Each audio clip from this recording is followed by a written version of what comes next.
Second BA Economics, Growth Models. Joan Robinson's Golden Rule of Capital Accumulation.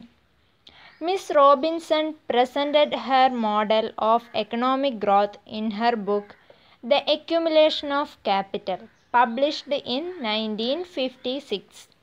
The model lays stress on capital accumulation, and capital accumulation depends on the manner of distribution of income. അതായത് നമ്മുടെ different growth മോഡൽസിൽ Harrod Domar model കഴിഞ്ഞ് വരുന്നതാണ് John Robinson's golden rule of capital accumulation. ഇതിൽ അദ്ദേഹത്തിൻ്റെ 1956 publish ചെയ്തിരിക്കുന്ന the accumulation of capital എന്ന ബുക്കിലാണ് ഈ ഒരു മോഡൽ പ്രസൻറ്റ് ചെയ്തിട്ടുള്ളത്. മോഡൽ പറയുന്നത് capital accumulation, stress on capital accumulation for economic growth. Economic ഗ്രോത്തിന് ബേസായിട്ട് വരുന്നത് ക്യാപിറ്റൽ അക്യുമുലേഷൻ ആണ്. അതായത് economic growth depends on capital accumulation. ഈ ക്യാപിറ്റൽ അക്യുമുലേഷൻ ഡിപ്പെൻഡ് ചെയ്തിരിക്കുന്നത് manner of distribution of income. Capital accumulation എങ്ങനെയുണ്ടാവുന്നത് വെച്ചാൽ ഈ ഒരു ഇൻകം ഇക്കോണമിയിൽ എങ്ങനെയാണ് ഡിസ്ട്രിബ്യൂട്ട് ചെയ്യുന്നത് അതിൻ്റെ ബേസ്ഡിലായിരിക്കും ക്യാപിറ്റൽ അക്യുമുലേഷനും ഉണ്ടാവുന്നത്. For explaining the model, she put forward some assumptions. ഒരു തിയറി എക്സ്പ്ലെയിൻ ചെയ്യാൻ വേണ്ടിയിട്ട് അദ്ദേഹം കുറച്ച് അസംഷൻസ് കൊണ്ടുവന്നിട്ടുണ്ട്. First assumption, there is a laissez faire closed economy.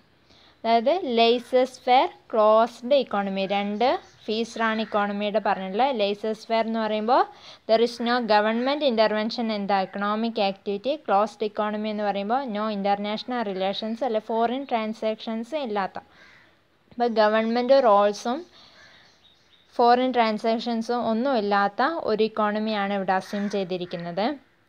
Second assumption, labour and capital are the only productive factors and they are combined in fixed proportion. നമ്മുടെ factors of പ്രൊഡക്ഷനിൽ ലേബറും ക്യാപിറ്റലും മാത്രമാണ് productive factors. Labour and capital are the only productive factors and they are combined in fixed proportion. ഈ ലേബറും ക്യാപിറ്റലും നമ്മുടെ production പ്രോസസ്സിൽ കമ്പൈൻ ചെയ്തിരിക്കുന്നത് ഒരു ഫിക്സ്ഡ് പ്രൊപ്പോർഷനിലാണ്. Third assumption, total income is distributed between two classes, workers and entrepreneurs. Total income is distributed between two classes, workers and entrepreneurs. Total income, ഇക്കോണമിയിലെ total income എന്ന് പറയുന്നത് രണ്ട് ക്ലാസ്സിനിടയിലാണ് ഡിസ്ട്രിബ്യൂട്ട് ചെയ്തിട്ടുള്ളത്. രണ്ട് ക്ലാസ് എന്ന് പറയുന്നത് വർക്കേഴ്സും entrepreneurs. Fourth assumption, workers spend their entire income on consumption and save nothing. Entrepreneurs spend their entire income on investment and consume nothing. അതായത് നേരത്തെ തേർഡ് അസംഷനിൽ പറഞ്ഞു income distributed between two classes, workers and entrepreneurs. ഈ വർക്കേഴ്സിൻ്റെ income എന്ന് പറയുന്നത് for consumption, entirely for consumption, അവർ fully use ചെയ്യുന്നത് കൺസംഷന് വേണ്ടിയാണ്, യാതൊന്നും സേവ് ചെയ്യുന്നില്ല. ഇനി എൻ്റർപ്രണേഴ്സിൻ്റെ കേസിലാണെങ്കിൽ entire income on investment and consume nothing. അവർ ഫുള്ളായിട്ട് യൂസ് ചെയ്യുന്നത്, അവരുടെ ഇൻകം യൂസ് ചെയ്യുന്നത് ഇൻവെസ്റ്റ്മെൻറ്റിന് വേണ്ടിയാണ്, അവർ യാതൊന്നും കൺസ്യൂം ചെയ്യുന്നില്ല.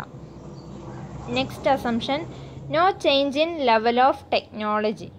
ലെവൽ ഓഫ് ടെക്നോളജി, ടെക്നോളജിയിൽ യാതൊരുവിധ ചേഞ്ചും ഇല്ല, അതായത് there is no technological progress.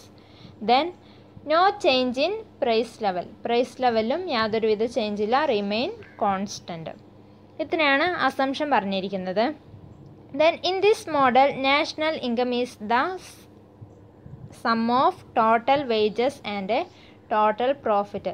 ഈ ഒരു മോഡൽ പ്രകാരം നാഷണൽ ഇൻകം എന്ന് പറയുന്നത് ടോട്ടൽ വേജസും ടോട്ടൽ പ്രോഫിറ്റും ഇൻക്ലൂഡ് ചെയ്തിരിക്കുക. ഇതിൻ്റെ രണ്ടിൻ്റെയും സമ്മാണ് നാഷണൽ ഇൻകം എന്ന് പറയുന്നത്, total wages and total profit.